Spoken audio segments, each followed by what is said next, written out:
This is the XTool IP819. XTool makes some pretty awesome scan tools, so super huge shout out to them for sending me out these scan tools to test out, let you guys know if they're worth it or not. So I recently reviewed the XTool D8. Apparently this is supposedly about to be as close as it gets to the D8 for a little bit cheaper cost. As you guys can see, it's a little bit smaller than the D8 model. This thing is capable of reading check engine lights, live data streams, SRS, airbag codes, transmission faults, tire pressure monitor, reprogramming, relearning, key reprogramming, fully bi-directional, so you can do all your good active tests, stuff like that. And it's just an overall very capable scan tool, and in the right hands you can get a lot done, depending on where you're working, dealership, independent shop, working out here out of your garage.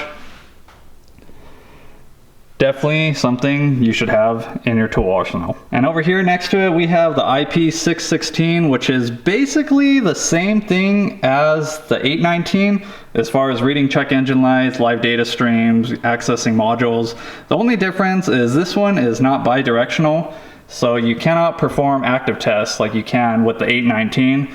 So that really kind of sucks, but I mean, it's a lot cheaper. And it's more of just a basic scan tool to do a lot more simple things. Price range on these goes for $640 for the 819, fully bi-directional. For the 616, we're going at $370, but of course, no active tests. So big price difference, but the 616 has lifetime free updates, whereas the 819 does not have lifetime updates. Well, the 819 comes with 3 years of free updates. After that, you do have to pay, but I believe it's just a couple $100 versus, you know, like Snap-on, like 800 or something like that. I'm not too sure because I don't own a Snap-on scan tool, and I probably never will. But even though, considering the price for a scan tool like this, for what you're getting with all the features, it is a really good bang for your buck. And without any more talking, let's go ahead and we're gonna plug it into my 2017 Lexus CT200 and see the things you can do with the scanner. So we got our scan tool and we got our OBD cable connected to the scan tool just like that. Fortunately, it is not Bluetooth, so we still have to plug it in, but it's not too big of a deal. And let's just figure out how I can mount this to get a good display for you guys. Alright, so unfortunately this one does not have a kickstand, so I kind of just have it stood up here just so you guys can actually see the screen. Right now we have it plugged into the vehicle, key on. I'll go ahead and start over here with the special functions. Just kind of show you some of the stuff that's capable of. One thing to note is with these special functions, as you can see, there are a lot of things in here, but a lot of these functions do not work with a lot of vehicles. So if there's something specific you're looking to do with this scan tool, I would highly recommend emailing them before purchasing so you can make sure that it's compatible with your vehicle. It'll connect to pretty much any vehicle, but as far as the special functions, there's a lot of things that this Lexus is not capable of doing. You can see a lot of these things don't really apply to it as far as like suspension. There's no battery maintenance reset on these Lexuses. Tire upgrade, it won't allow you to do that, but that's one cool function for some GMs. If you get a different size wheel, it's kind of cool that you can go in there and reprogram your ECU to know that it has bigger wheels to calibrate your speedometer. But just kind of show you guys the functions here. Key programming does work, however, on a lot of vehicles. Has been tested by one of my coworkers using the scan tool on a GMC Canyon or GMC Sierra, I believe. He programmed a new key. So that's kind of nice. One feature that you don't have to take your vehicle to the dealership. That's the cool thing about these scan tools they're making now. A little bit more affordable for everyday users, regardless of what kind of work you're doing. And just the ability to do more stuff on your vehicle at home in your garage. So just kind of want to show you that menu really quick. I don't really find the special functions menu that useful. So if you go to diagnose, this is where you can manually select the vehicle brand. You can see there are a ton of brands in here. A lot of these brands, we don't even have these in the States. Just give you guys kind of an idea of all the brands it's compatible with.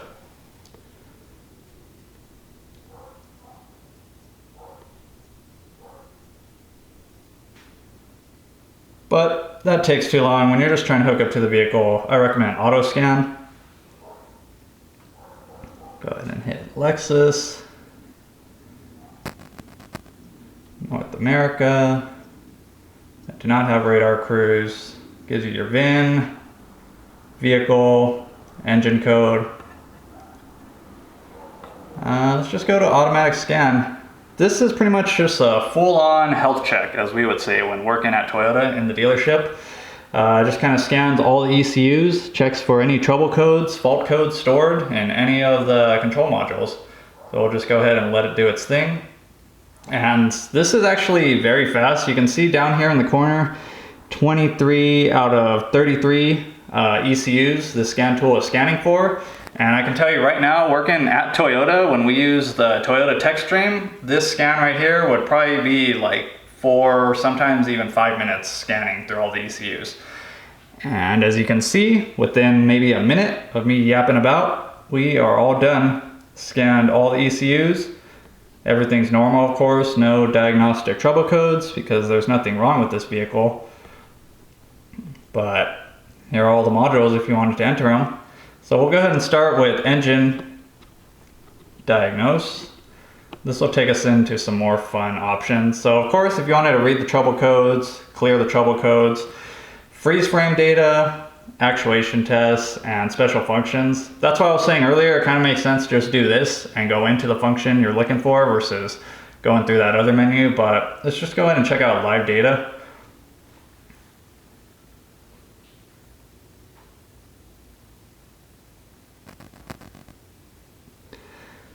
So this is the data list. You can see we have 196 data list here to kind of look through. There's definitely a lot of information here, depending on what you're trying to look for, what you're trying to view.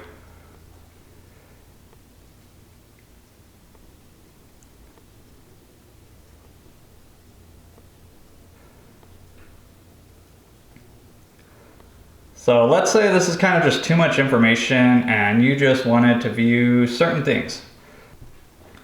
So what we are going to do is just select a couple inputs and monitor those by themselves. So after you select the items you want to view, you can go ahead and hit custom. That way it just brings you just this small list of whatever you're trying to look at. And I believe this one should have a graph form. You wanted to view it in a graph, yes. So I'll go ahead and get in the car just so you guys can see kind of how fast the refresh rate is on this scan tool.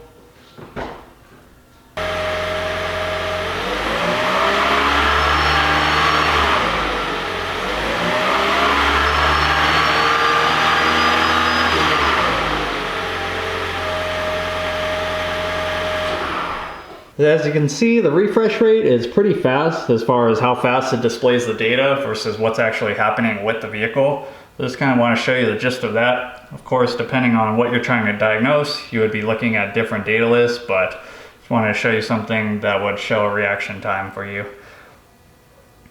So next we'll go to actuation tests, see what's going on over here. So this menu right here is pretty much good anytime for active tests. Whatever you're trying to activate, to see what's going on in the engine ECU. So you can see over here, we got vacuum pump, we got fuel cut, we got fuel pump speed, a whole lot of good stuff. As well as even the electric cooling fan.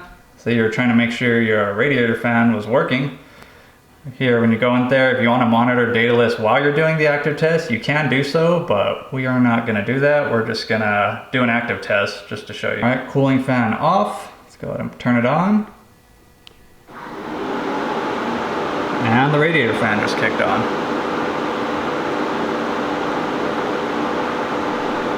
Off. So active tests are really helpful when diagnosing a vehicle. Because say you had a radiator fan that wasn't turning on and you're not sure if it's the fan itself or it's just not getting the signal to turn on, you can actually come in here, same with door locks, windows, everything, you can activate it from the ECU and see if the ECU is communicating to whatever component you're testing, and if that component activates, you would know that whatever switch or signal that circuit is supposed to get is not working. So definitely something very helpful, especially with the window switches. At Toyota, we had a lot of problems with window switches, but sometimes it was the motor itself that's bad. So it'd be pretty nice to come into these menus right here, just active test the window to make sure it goes up. You know the window's working, you know the motor's good, then more than likely it's a wiring or switch issue, stuff like that. So we'll go ahead and get out of engine. Oh, no. And these are just other ECUs you could enter, and if you wanted to do the active test. So I'm gonna go ahead and show you guys the tire pressure monitor, because I know a lot of you guys are Toyota heads and deal with a lot of tire pressure faults, sensor ID codes, stuff like that. So just go to live data. This should display all of the sensors, sensor IDs. So if you were going to reprogram the tire pressure sensors, you can go ahead and write down all these sensor IDs or take a picture of it. You can also see your tire pressure, which right now my tire light's on because you can see it's a little cold, so tires are a little low. I should probably air them up. And just any information about the tire pressure sensors. I know being on the Toyota at the lube rack, this would be very helpful and a lot faster than using a tech stream, like I said. But if you did have to replace a tire pressure sensor on your own, you can come in here, do an ID registration, recalibrate all the sensor IDs and the new sensor that you just installed. So another feature that would save you a trip from going to the dealership. So here are just some more varieties of actuation tests you can do. This is in the main body ECU. So if you want to activate anything, you can just come in here and go ahead and perform that. But I wanted to show you the customizations that this scan tool allows you to do. Let me just find it. Okay, so if you back out of all the ECUs, you can go to ECU configuration, and I believe this is where you can do the customizations I was talking about. So this menu is pretty cool because this gives you a lot of dealer-specific customizations that you can't really do on your own, that you usually have to take your car to the dealership.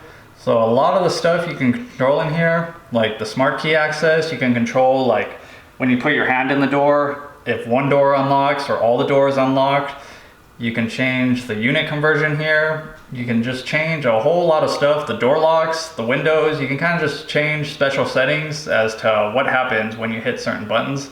Same with the wireless door lock. The warning lights, you can change the buzzers. I know when you put it in reverse on a lot of Toyotas, from the factory, they continue to beep at you, which is super annoying. So it's nice to be able to come in here and disable that warning or just set it so that it beeps once. Same with the seatbelt warning. A lot of the times if you disconnect your seatbelt while you're driving, like you're pulling into your driveway or something, the car starts buzzing at you, it gets really annoying. And it's nice to be able to come in here and just disable those buzzers and stuff like that. So I have my reverse buzzer set to single, driver's side seatbelt, I have it warning to be off. You still will see the light on your dash. You cannot disable that light, but at least you can disable the buzzer.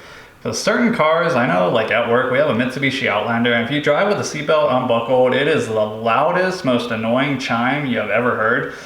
But other things you can customize, light control. This thing has floodlights and the dome lights, so it's smart key when you walk up to the car.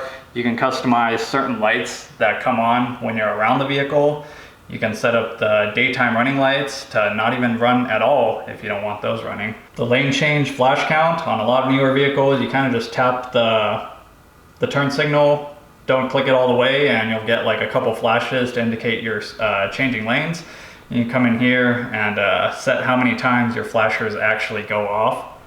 So just a whole ton of stuff that you can customize, and I really love having a scan tool like this that gives me the ability to customize a lot of settings in my vehicle and make it custom for me. Another thing I did was when I got this vehicle, when you put the vehicle in park, all the doors would unlock, and it was kind of annoying if I'm sitting at a drive-thru or something and I just want to put it in park so I don't have to keep my foot on the brake. So I changed that so where you put it in park, the doors don't unlock. and I don't have to worry about that. So just a whole ton of stuff. I'm probably rambling a little bit too much, but there's just a lot of stuff you can do with this scan tool. Of course, the customizations kind of more applies to newer vehicles, because older vehicles don't really have as much advanced technology to play with stuff like that. But as far as customization goes, that would pretty much sum it up. Here's maintenance reset. If you didn't know how to reset a maintenance light, you can go ahead and just reset it. But yeah, that pretty much sums up this video. I didn't really want to show you guys too much with the IP616 because essentially the menus, everything's exactly the same, identical. The only thing you can't do with this, like I said in the beginning of the video, was do the active tests, the ECU customizations, a lot of that stuff.